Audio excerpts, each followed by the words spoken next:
Good morning, and thank you for tuning in.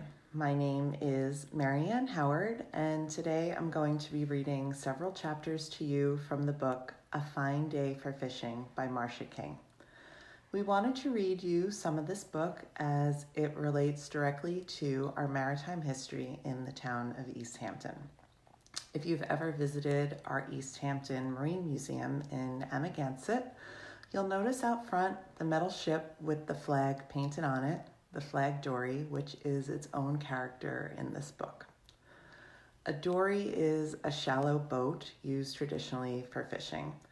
This boat was built in 1974 by Dan King, Tom Fields, and Stuart and Bill Vorpal. The flag design was painted in 1976 in honor of the nation's bicentennial. The problems with the Baymen's fishing rights developed in the early 1990s when sport fishermen felt that the local commercial laymen were taking too many fish away from the sportsmen. When Mr. King retired and planned to move down south, he donated the flag dory to the East Hampton Marine Museum on September 26, 2004. Several years ago, the boat was restored by members of the DeSono family of Amagansett as an Eagle Scout project. This book talks about a young man's experiences with his family as commercial fishermen, and they are using a technique called haul seining. Seine fishing is a method of fishing that uses a net called a seine that hangs into the water vertically. The bottom is held down with weights and the top is held up with buoys. So we're going to go ahead and get started with reading. Chapter 1 is called Gone Fishing. It was still dark when Tony heard his dad moving around in the kitchen, but he had already been awake for almost 2 hours. He was no different than any young boy who'd jump at a chance to go fishing with his dad, especially during the first week of summer vacation. But today's fishing trip was not like most. Tony didn't need bait, a bucket, or even a fishing pole. Today, his dad was taking him haul seining. "Grab your boots, bub," his dad directed. "Let's go down and check the weather." Tony grabbed his black chest-high waders and hopped in the old red pickup parked by the side of the house. Within minutes, he and his dad were headed toward the ocean.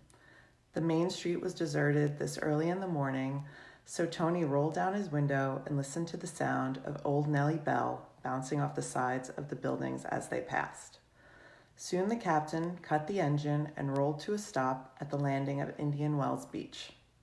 It overlooked the Atlantic Ocean and was the natural spot to check out the direction of the tide and the pattern of the rolling seas breaking on shore. The wind was out of the north today, and that was good. The seas were flat calm, another fine day for fishing. As the captain peered out past the rolling waves, Tony bent down by the hub of the truck wheel and turned the silver and black knob in the center a half turn to the right. The four-wheel drive engaged, and Tony's dad popped the clutch as he pressed down on Nellie Bell's accelerator pedal. The big tires spun as the old red truck moved onto the soft sand of the deserted beach near the small coastal village of Amagansett. The big metal boat bounced on the trailer behind them. Everyone knew whose boat it was, not only because it was pointed at both ends and made of steel, but because it was painted to look like an American flag. Everyone knew it as the flag dory. Tony was looking forward to helping his dad set the net from the famous dory into the ocean and catch some fish today. His dad's crew and 2 other trucks pulled up beside them, and they stopped in the sand facing the water. They were looking for signs of fish. Tony hoped that someday he'd be able to see them too. He had watched the ocean and the men many times, but still couldn't figure out how they saw anything but water. "There's a few gulls working towards the easter," shouted Freddie Frog. As usual, Tony's dad brought his old black binoculars to the bridge of his nose and peered towards the easter in the direction of the gulls. Sure enough, a large number of seagulls were diving in and out of the water, picking up pieces of bait fish left by a school of hungry bluefish or bass. "Up kind of early, ain't you, little Cap?" Freddie Frog greeted Tony as he approached the side of the truck. That drew a big smile from Tony's dad, whose nickname was the Captain. Tony didn't even know most of the men's real names. Nobody ever used them. Sitting next to Freddie was old Buzzard. Although he wasn't officially a member of the crew, he was there most days and, despite his age, did the work of a younger man. In addition to him and Freddie, also known as Ears for obvious reasons, the crew was made up of 4 other fishermen. Tony noticed that Johnny Cupcakes and Chubby were sitting in Chubby's truck, eating the usual hostess cakes and drinking their morning coffee. Chicken Man was already down by the edge of the water, nervously pacing back and forth like a hen being chased around the barnyard. He gave Tony the official rooster crow when he spotted him in his dad's truck. Tony just gave his father a glance, and the 2 of them smiled in agreement. What a crew. "Youch, who put rocks in my boots?" yelled Skeeter, causing the men to howl with laughter. Skeeter, Tony's older cousin, was the youngest crew member. The captain had given him that name because he said his nephew reminded him of a pesky mosquito buzzing around bothering everyone. Of course, everyone knew it was all fun. In fact, the men always enjoyed their time together while waiting for signs of fish. They often kidded around just like a group of boys. When the fish came within range, though, the men would move into action. That's when all joking would be put aside. There was no time for it when the fishing began. This was serious business. Successfully launching the dory wasn't easy. Tony knew that was why riding in it to set the net was not just something his dad let him do.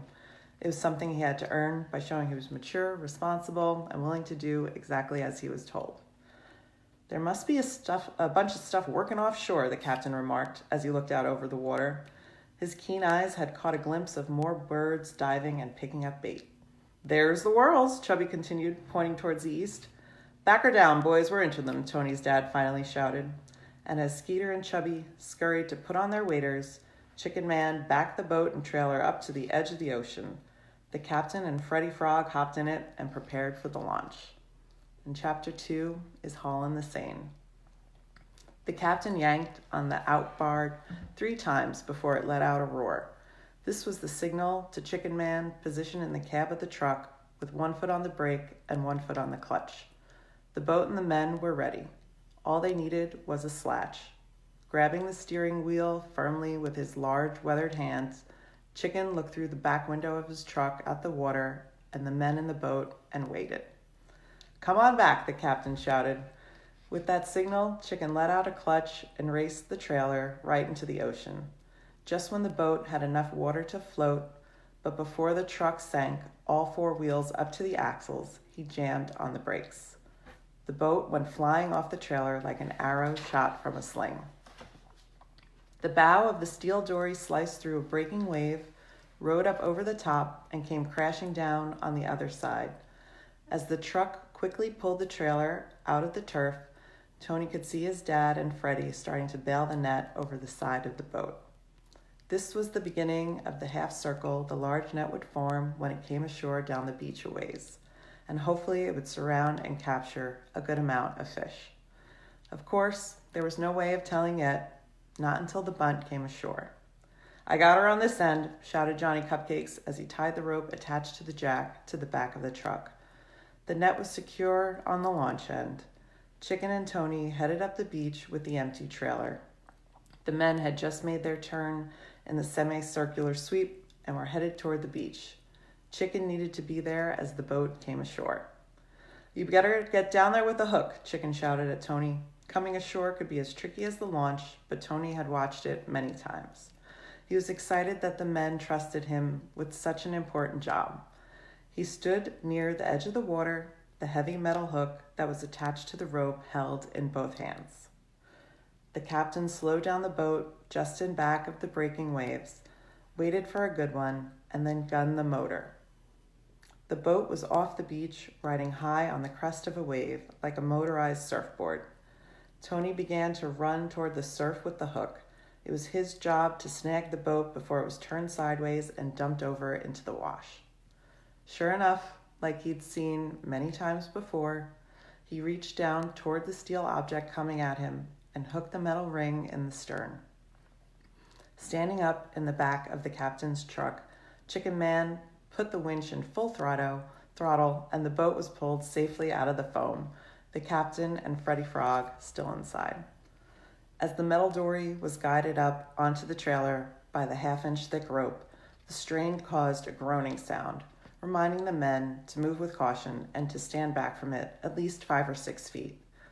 Even when pulling the net ashore, a rope could snap under the strain and whip across a person like a machete. The men who worked the winch on each end of the haul had learned to tell by the sound and feel of the rope as it pulled if the net was coming smoothly or was hung up on an old shipwreck. They knew just how much power to give the winch and just when to stop pulling if the net was coming hard. Still, accidents could happen, and no one played around by the rope. "Looks like we got a few gill," Johnny Cupcake said as he walked down to the edge of the water to tie on again. Tony knew that was a good sign. There were so many fish that some of them actually had been caught in the sides of the net, away from the bag in the middle. Tony also knew it would be a while before the bag came ashore, so he used this time to play with Blackie. Skeeter's Labrador, Blackie, gave a yelp as he pounced across the foaming surf. Tony had already found a couple of small pieces of driftwood he'd been saving for just this time.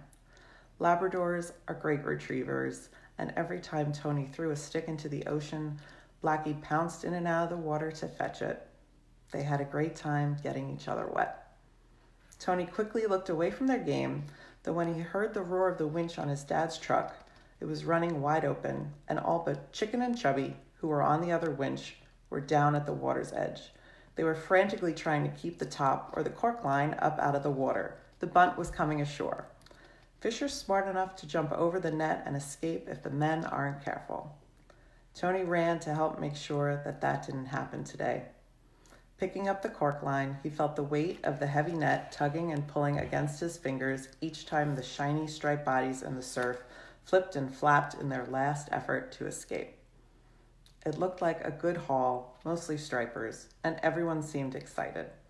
That wasn't always their response. Sometimes men fished many days without even one good catch. When the bunt was out of the water and the fish unable to escape, Skeeter backed one of the trucks up to the bulging net, and the fishermen started to throw their catch in the back, one at a time. This wasn't easy because the fish continued to flap and squirm in an attempt to escape. It took a firm grip and a fair amount of muscle to get them up out of the bag, on the sand, and into the back of the truck. Tony helped for a while, but decided it would be a whole lot easier to help his dad with the net instead. He climbed up on the wheel of the trailer and over the side of the boat, being careful not to get his foot caught in the net as he walked on top of it toward the stern.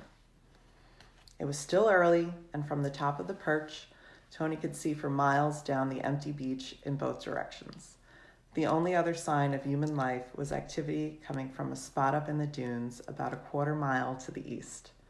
There was a large white vehicle parked overlooking the beach and 3 or 4 people standing by some kind of equipment. Placing his right hand on the side rail of the dory, Tony swung his legs over the top and jumped to the soft sand below. He made his way to the truck to get his dad's binoculars. Standing by the truck door, he peered toward the early morning visitors.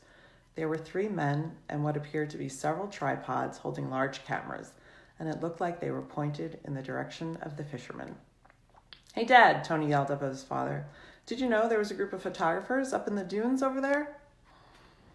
So these first 2 chapters really set the scene for a successful fishing expedition and summer for Tony, the captain, and the rest of the crew. But how will the summer unfold?